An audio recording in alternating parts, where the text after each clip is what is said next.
আচ্ছা, ক্লাস 10 কোষে দেখি 2 চ্যাপ্টার হচ্ছে সরল সুদ 4 অঙ্ক।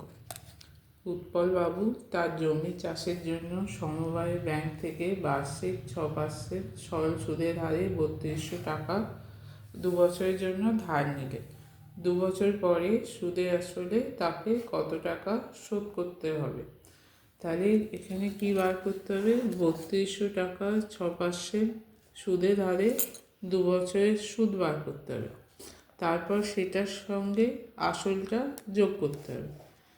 তাহলে সুদ প্লাস আসল সমান হচ্ছে সুদ আসল। প্রথমে বার করবো হচ্ছে সুদ। তাহলে 3200 টাকা 2 বছরে সুদ কত হবে?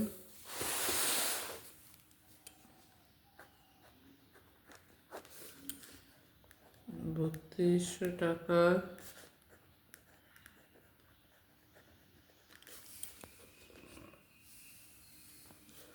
2 বছরের সুদ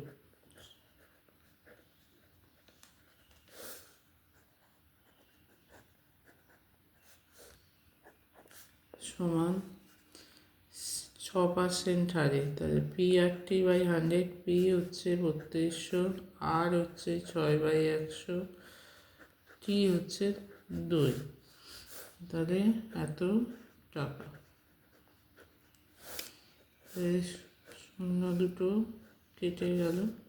তাহলে 32 দুগুণে হচ্ছে 64 গুণিতক 6, 4 6 24, 6 6 36, 2 38, 384 টাকা।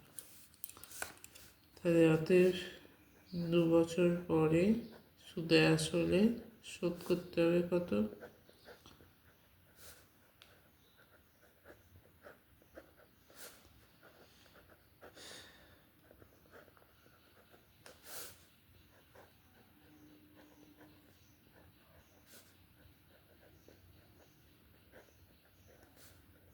তাই 2 বছর পরে সুদে আসলে শোধ করতে হবে। সুদ কত হচ্ছে? সুদ হচ্ছে 384। আসল কত? আসল হচ্ছে 3200 সমান হচ্ছে 84, 3584 টাকা। তাহলে সুদে আসলে শোধ করতে হবে 3584 টাকা।